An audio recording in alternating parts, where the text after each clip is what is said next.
Salam olahraga, kembali lagi bersama saya Bung Maher. Setelah lama tidak berjumpa, kali ini saya akan membahas sebuah pertandingan, sebuah laga yang mempertemukan antara dua klub yang memiliki basis fans yang sangat banyak di dunia, yaitu laga Liga Champions Eropa, UEFA Champions League, laga yang sangat panas. Kita tahu sendiri bahwa Liga Champions adalah liga yang sangat bergengsi yang ada di dunia. Sudah memasuki babak perempat final, babak 8 besar, yang hasil undiannya salah satunya mempertemukan antara Real Madrid kontra Liverpool.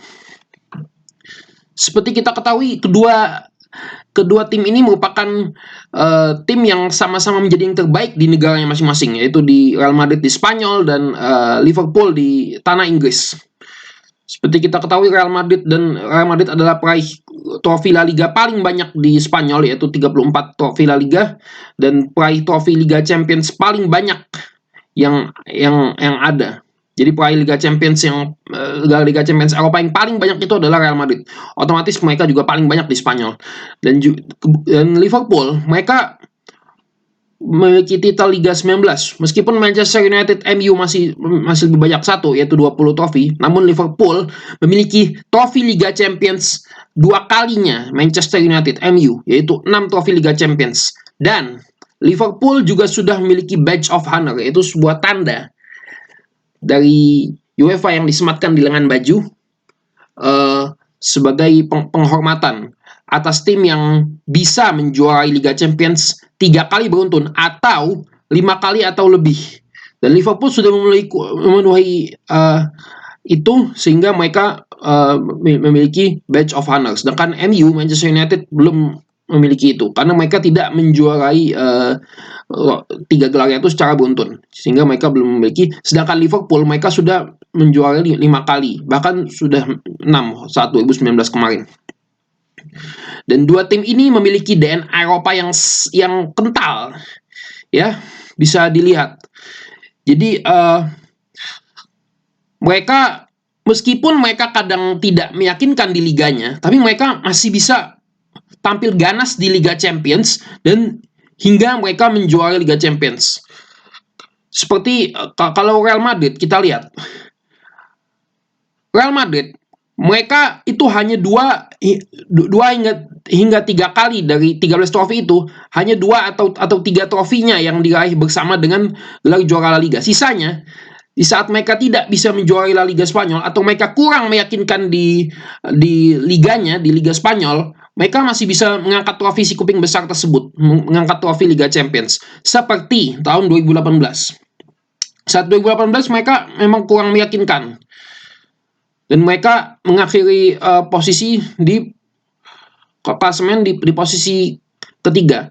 Namun setidak meyakinkannya Madrid masih mampu menjadi juara Liga Champions di tahun itu, yang kebetulan saat itu mengalahkan Liverpool dengan skor 3-1, dan itu menjadikan Madrid menjadi tim pertama yang meraih hat-trick Liga Champions atau juara Liga Champions secara 3 kali beruntun di era baru Liga Champions sejak 1992.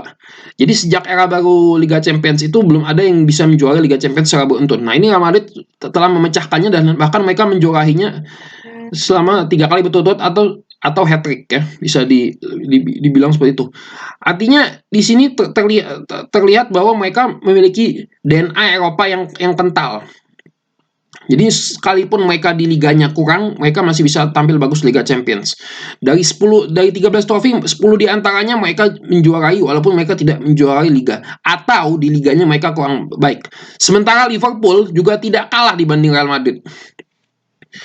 Liverpool saat mereka menjadi juara Liga Champions di tahun 2005, di klasemen akhir mereka berada di luar zona 4 besar. Mereka di peringkat kelima pada saat itu. Namun di Liga Champions mereka justru tampil beringas hingga masuk ke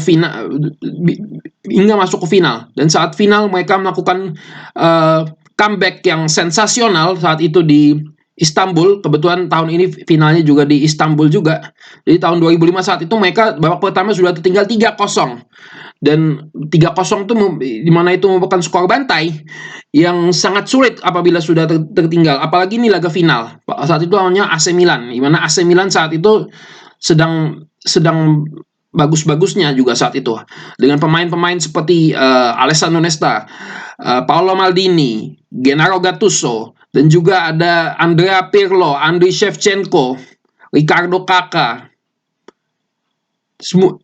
Semuanya pemain-pemain hebat.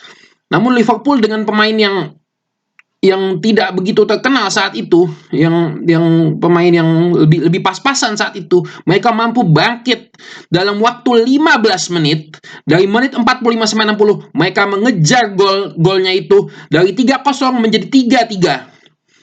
Dan akhirnya pertandingan pun dilanjut sampai babak adu penalti, dan akhirnya Liverpool berhasil meraih kemenangan. Dan Jerzy Dudek, kiper mereka, menjadi pahlawan menahan penalti Andriy Shevchenko, dan akhirnya Liverpool menjadi juara Liga Champions untuk kelima kalinya. Dan sejak saat itu mereka meraih layak untuk mendapatkan badge of honor di lengan baju mereka di saat mereka tampil di Eropa, sebagai bentuk penghormatan karena mereka sudah menjuarai Liga Champions sebanyak 5 kali saat itu. Di sini kita bisa melihat bahwa mereka juga, Liverpool ini memang juga memiliki DNA Liga Champions yang sangat kental ya. Walaupun mereka bobrok di liganya, keluar dari zona 4 besar, mereka masih bisa tampil dengan baik di Liga Champions. Baik itu walaupun dengan bersusah payah, dengan pantang menyerah, dengan skuad seadanya, mereka bisa mengejar skor yang tadinya 3-0 di saat lawan Milan, mereka bisa menyamakan kedudukan menjadi 3-3. Yang itu sesuatu yang sangat sulit, apalagi di laga final. Namun mereka bisa melakukannya, dan akhirnya mereka menjadi juara Liga Champions yang kelima kalinya saat itu ya. Dan juga yang tidak terlupakan adalah pada saat 2019 di semifinal Liga Champions saat melawan Barcelona saat itu. Jadi saat melawan Barca saat itu di kandangnya Barca mereka kalah 3-0. Tapi di Anfield, di kandangnya mereka sendiri, mereka libas Barcelona dengan skor 4-0. Padahal mereka sudah tertinggal 0-3, tapi dilibas Barcelona dengan skor 4-0, di mana dua pemain utama mereka saat itu, jadi dari trio Firmino, Salah dan Mane, Salah dan Firmino tidak main saat itu. Jadi walaupun dengan skuad yang agak pincang istilahnya, tapi mereka bisa menang dengan skor 4-0 melawan Barcelona yang saat itu Lionel Messi juga bermain, dan ada pemain, ada Suarez juga, dan ada Philippe Coutinho yang merupakan mantan pemain dari Liverpool. Namun Liverpool mereka mampu menang 4-0, dan akhirnya mereka lolos ke final dan menjadi juara lagi yang ke-6 kalinya. Ini menunjukkan bahwa dua tim ini, Real Madrid, Liverpool, memiliki DNA Eropa yang sangat kental, sehingga menjadikan pertemuan nanti malam berpotensi menjadi pertemuan yang sangat keras dan menjadi laga yang sangat layak untuk disaksikan pukul 2 dini hari nanti. Kalau kita lihat dari kedua tim ini, saat ini di liganya masing-masing mereka sama-sama kurang meyakinkan. Real Madrid, mereka berada di peringkat 3 klasemen sementara Liga Spanyol, di mana di atasnya itu di peringkat 1 ada Atletico Madrid dan juga Barcelona di peringkat kedua. Padahal mereka adalah juara bertahan La Liga, dan Barcelona baru dilatih oleh pelatihnya yang baru saat ini, yaitu Ronald Koeman, dan mereka juga baru dihajar 8-2 musim lalu. Namun Real Madrid dari selisih poin mereka masih kalah dari Barcelona, sehingga mereka berada di peringkat 3 saat ini. Jadi artinya mereka di liganya juga kurang konsisten ya. Begitu juga Liverpool. Memang tidak bisa dipungkiri mereka mengalami badai cedera. Namun saat mereka mengalami badai cedera, perlahan pemainnya itu mulai pulih semuanya, kecuali Virgil van Dijk. Virgil van Dijk mereka itu dia absen hingga diperkirakan hingga Agustus karena cedera lututnya yang memang memaksanya harus operasi dan memang parah sehingga dia absennya lama. Dan jadi saat pemain-pemainnya itu sudah kembali, entah kenapa Liverpool ini sejak Boxing Day, sejak sebelum Boxing Day mereka sangat meyakinkan ya, menang 7-0 lawan Crystal Palace. Namun setelah jeda libur hari Natal, yaitu Boxing Day 26 Desember, Liverpool mengalami ketumpulan yang luar biasa di lini depan. Yang terkenal itu yaitu Firmino, Mane, Salah sebagai trio tertajam di Eropa. Tapi musim ini anehnya mereka tuh sangat menurun, di mana efektivitas itu sangat rendah. Mereka bisa melakukan belasan kali tendangan ke arah gawang, tapi yang on target, yang tepat sasaran tuh hanya 4 atau 5. Ini sangat rendah sekali efektivitasnya, sehingga akhirnya mereka poin mereka sering terbuang. Padahal saat itu mereka peringkat 1 ya, peringkat 1. Akhirnya mereka mulai sering imbang dan berujung pada sering kalah. Yang tadinya Stadion Anfield, yang tadinya angker, yang sulit sekali mengalahkan mereka di Anfield, namun pada akhirnya mereka mengalami kekalahan yang banyak, 4 atau 5 kali di Anfield, sehingga sekarang mereka turun ke peringkat kelima, keluar dari zona Liga Champions. Jadi bisa dilihat ya, padahal Liverpool dan Real Madrid ini sama-sama juara bertahan. Jadi musim lalu mereka tuh juara, namun musim ini mereka agak kurang meyakinkan ya. Terutama yang agak heran tuh Liverpool, karena Liverpool tuh musim lalu mereka sangat luar biasa meninggalkan pesaing-pesaingnya, tapi musim ini mereka sangat menurun. Memang ketiadaan Virgil van Dijk memengaruhi. Namun di sisi lain yang sangat berpengaruh itu adalah trio Firmansahnya. Jadi trio Firmansahnya ini mereka entah kenapa menumpul, sehingga lini depannya sulit mencetak gol. Akhirnya mereka menuai hasil-hasil yang negatif ya. Sementara di kubu Madrid sendiri, mereka memang di liganya itu memang harus diakui dalam 10 tahun terakhir mereka hanya 3 kali menjuarai Liga Spanyol. Sisanya semuanya Barcelona yang juara dan sekali Atletico. Jadi memang di liga mereka dalam 10 tahun terakhir ini mereka memang kurang konsisten. Mereka memang lebih dalam 5-10 tahun terakhir mereka memang lebih beringas, lebih bagus, lebih tajam kalau mereka di Liga Champions. Jadi Madrid di liganya juga agak inkonsisten ya. Walaupun memang ada beberapa pemain yang cedera silih berganti, namun bukan menjadi alasan buat Madrid ya, karena Madrid masih memiliki kedalaman skuad yang cukup bagus ya. Kalau dibanding Barcelona ya.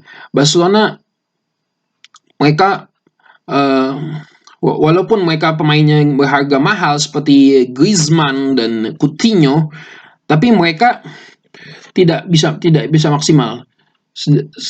Sedangkan Madrid justru kurang maksimal. Pertandingan kali ini digadang-gadang bisa menjadi pertemuan 2 bek terbaik dunia saat ini, yaitu Virgil van Dijk dan Sergio Ramos. Di mana 2 bek ini dianggap sebagai bek terbaik di dunia. Namun sayangnya dua-duanya mengalami cedera. Sehingga yang tadinya digadang-gadang sebagai pertemuan 2 bek terbaik malah gagal. Dan dari head to head, mereka sudah 6 kali bertemu. Dan dari 6 kali bertemu, mereka sama-sama 3 kali menang dan sama-sama mengalami 3 kali kekalahan. Artinya mereka cukup imbang. Dan pertandingan pertama ini akan digelar di Stadion Alfredo Di Stefano ya. Stadion markas kedua Madrid, karena Stadion Santiago Bernabeu-nya itu sedang direnovasi untuk dibangun lebih bagus, sehingga mereka bermain di markas keduanya. Yang di leg keduanya baru akan dimainkan di Anfield, yaitu pada pekan depan. Jadi ada 2 leg ya. Dan dari pemain-pemain sendiri, Madrid akan yang absen adalah Ramos dan juga Dani Carvajal. Ini akan digantikan oleh Lucas Vazquez yang aslinya di posisi sayap kanan. Tentu ini bisa menjadi keuntungan sendiri bagi Liverpool. Liverpool mereka yang absen utamanya yang absen hanya Virgil van Dijk. Sejauh ini kabarnya seperti itu. Ini akan harusnya bisa dieksploitasi Liverpool untuk bisa lebih di sisi kanannya ya, karena jadi di sayap kiri yang diisi Sadio Mane harusnya bisa mengeksploitasinya dengan lebih baik, karena Dani Carvajalnya absen. Seperti kita tahu, si Lucas Vazquez ini dia aslinya bukan bek kanan tapi dimainkan sebagai bek kanan. Yang jelas pertemuan antara Real Madrid dan Liverpool ini akan sangat seru ya, karena dalam laga di liganya masing-masing mereka terakhir menang. Madrid menang 2-0 dan Liverpool menang 3-0 di liganya. Dan performa mereka juga sudah kembali menuju track yang seharusnya sudah kembali membaik, sehingga ini akan menjadi pertemuan yang sangat panas. Seperti kita ketahui, ya, Real Madrid harus mewaspadai Theo Firmansyah. Walaupun Theo Firmansyah menurun, namun Theo Firmansyah ini tetap memiliki daya gedor yang tidak bisa diremehkan, karena mereka memang saat itu sempat menjadi trio terbaik di Eropa musim lalu. Walaupun musim ini masih menurun, namun mereka masih bisa meyakinkan tampil di Liga Champions. Mereka mengalahkan RB Leipzig dengan skor 2-0 di kandang sendiri dan di kandangnya RB Leipzig. Dan ini menunjukkan bahwa Liverpool itu memang walaupun di liganya jelek, mereka masih bisa tampil baik di Liga Champions ya. Begitu juga Madrid ya, walaupun di liganya agak kurang, mereka di Liga Champions mereka masih bisa tampil baik. Mereka sempat terancam tidak lolos di fase grup, namun pada akhirnya mereka mengakhirinya dengan juara grup. Mereka sempat kalah 2 kali saat di fase grup dengan Shakhtar Donetsk dan juga Shakhtar Donetsk 2 kali. Namun mereka tetap bisa lolos dan hingga sampai perempat final di saat ini. Dan yang perlu diwaspadai oleh Liverpool adalah Karim Benzema. Jadi Benzema ini dia sudah mencetak 70 gol di Liga Champions, di mana gol Liga Champions terbanyak itu saat ini yang mencetak adalah Cristiano Ronaldo, yaitu dengan sudah lebih dari 100 gol. Yang kedua itu Lionel Messi, yang ketiga Robert Lewandowski, dan yang keempat Karim Benzema. Jadi Benzema ini dia mencetak 70 gol total di Liga Champions ya. Dan tidak ada yang penalti, sedangkan Lewandowski, Messi dan Ronaldo itu ada penaltinya mereka mencetak golnya, sedangkan Benzema tidak ada penalti. Alat di Benzema yang itu nomor 5 ya. Jadi yang nomor 4 itu Raul Gonzalez, legenda Madrid sendiri, 71 gol. Jadi Benzema 70 gol, Raul Gonzalez 71 gol. Dan Benzema bisa berpeluang melewati rekornya Raul apabila mencetak 2 gol ya. Dan Benzema ini sudah mencetak 9 gol dalam 7 laga terakhir. Dan dia sejak kepergian Ronaldo, Benzema lebih sering mencetak gol dan berperan penting dalam tim. Dan jumlah golnya di Liga Champions itu menjadi isyarat bahwa Liverpool memang harus mewaspadai Benzema, karena Benzema ini memiliki rekor yang bagus di Liga Champions. Dan pertemuan ini akan menyajikan pertemuan yang sangat panas, pertemuan antara si merah Liverpool dan si putih Real Madrid. Merah versus putih, Real Madrid versus Liverpool, yang akan menjadi pertemuan yang sangat panas. Tim yang disegani di dunia, di Eropa, yang banyak fans, dan pasti akan sangat panas. Salam olahraga.